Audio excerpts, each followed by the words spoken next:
نحمدہ ونصلی علی رسولہ الکریم اما بعد فاعوذ باللہ من الشیطان الرجیم بسم اللہ الرحمن الرحیم الذین آمنوا اشد حبا للہ صدق اللہ العظیم وصدق رسولہ النبی الکریم الامین ان اللہ وملائکتہ یصلون علی النبی یا ایہا الذین آمنوا صلوا علیہ وسلموا تسلیما۔ تمامی احباب مل کے حضور علیہ الصلاۃ والسلام کی بارگاہ میں ہدیہ عقیدت پیش کریں۔ الصلاۃ والسلام علیکہ یا سیدی یا رسول اللہ وعلی آلک و اصحابک یا سیدی یا حبیب اللہ۔ الصلاۃ والسلام علیکہ یا سیدی یا نبی اللہ وعلی آلک و اصحابک یا سیدی یا محمد الرسول اللہ۔ میرے معزز اساتذہ کرام اور ہم مکتب ساتھیوں، السلام علیکم ورحمۃ اللہ وبرکاتہ۔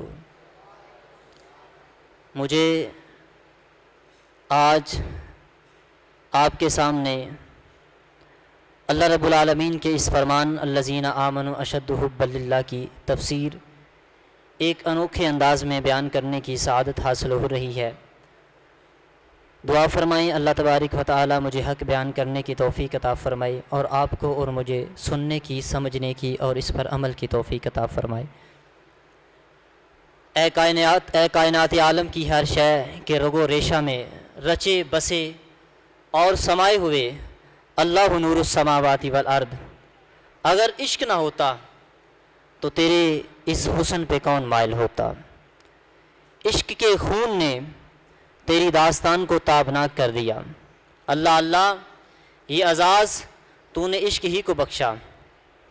تیرے سوا تیری کائنات کی کوئی بھی شے اس کی توجہ کو اپنی طرف کسی بھی انداز میں مبذول نہ کر سکی۔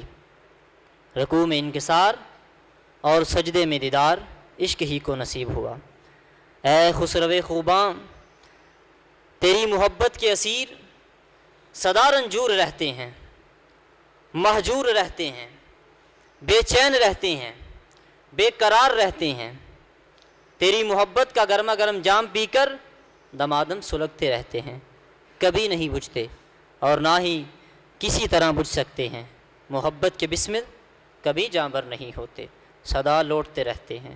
الفت کے شعلے کبھی نہیں بجھتے، شرار متبسم رہتے ہیں اور ان کے نشان کبھی نہیں مٹتے، رہتی دنیا تک قائم رہتے ہیں۔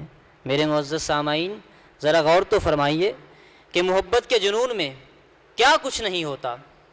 ساری خدائی کی ساری ادائیں مضمر ہوتی ہیں، کہیں صدیقیت تو کہیں زندیقیت، کہیں دیوانگی تو کہیں فرزانگی، کہیں یگانگی تو کہیں بیگانگی، کہیں مدہوشی تو کہیں بے ہوشی، کہیں خودی تو کہیں بے خودی، کہیں گریز کہیں گامزان۔ ان تضادات کا حسین اجتماع محبت کے جنون سے باہر ہوا نہ کبھی ہوگا۔ یاد رکھیے، اسی محبت کے جنون میں سلیمان فارسی صحرائے نورد ہوئے، سید بلال حبشی رضی اللہ تعالیٰ عنہ تپتے انگاروں پہ لیٹے، حضرت خبیب سر بازار سولی پہ لٹکائے گئے، ابو جندل بیڑیوں میں وفا کی لاج نبھا گئے، حضرت ابو ذر غفاری ستم سہ کر بھی کلمت الحق سے باز نہ رہے، حر حق کی حمایت میں سر کٹا گئے۔ جناب والا، اس کی محبت کے جنون میں سرشار دیوانوں نے کبھی زبان محبت سے پھول کھلائے تو کبھی قلم سے سدا بہار باغ لگائے، کبھی نوک نیزہ پہ الفت کے گیت گائے تو کبھی تہ خنجر محبت کے ترانے سنائے۔ میرے آقا روحی فدا صلی اللہ تعالیٰ علیہ وآلہ وسلم کی امت کے باکمال مردوں نے محبت کے وہ حیران کن نمونے پیش کیے جن کی کوئی بھی مثال تاریخ عالم پیش کرنے سے قاصر ہے۔ آقاؤں نے غلاموں کی سواریوں کی مہاریں پکڑیں، عرب و عجم کے فرما رواں نے حدود اللہ کی پاسبانی کرتے ہوئے بیٹے پر کوڑے برسائے، حاکم وقت قاضی کی کچہری میں ملزم بن کر کھڑا ہوا، خلیفہ وقت نے عقل حلال کے لیے باغوں میں گوڈیاں کیں، منگتوں کی جھولیاں جواہرات سے بھرنے والوں نے سوکھے ٹکڑے چبائے، جو اور کھجور کھا کے کیسر و کسرا کا غرور خاک میں ملا دیا۔ مسجد کے کچے فرش پر بیٹھ کر ایشیا اور افریقہ کی قسمتوں کے فیصلے کیے۔ پھٹے پرانے کپڑوں اور پھٹے جوتوں میں توکل و تقوی اور فقر و غنا کو مانا بخشے۔ روما اور فارس پر قہر الہی بن کر جپٹنے والا سپہ سالار معزولی کا حکم سن کر عام سپاہی کی حیثیت سے لڑا۔ معزز سامعین، مجھے مقرر کہنے دیجئے کہ ہمارے آباء کے کردار میں دنیا نے وہ کچھ دیکھا جن کی نظیر ڈھونڈنے سے نہیں ملتی۔ حق پرستوں کو زہر پینا پڑا، تپتی ریت پہ لیٹنا پڑا، بھڑکتی آگ میں کودنا پڑا، کھال اتروانی پڑی، سولی پہ چڑھنا پڑا، دہکتے انگاروں پہ لیٹنا پڑا، ننگی پیٹھ پہ کوڑے کھانے پڑے، بازو قلم کرانے پڑے، شیر خوار بچے ذبح کرانے پڑے، مگر حق سے باز نہ آئے۔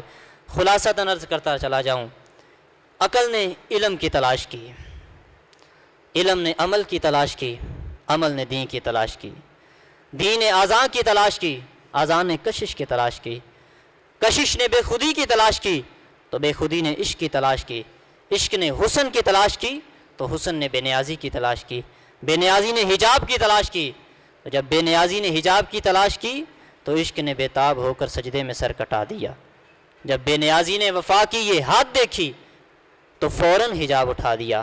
وما علینا الا البلاغ المبین۔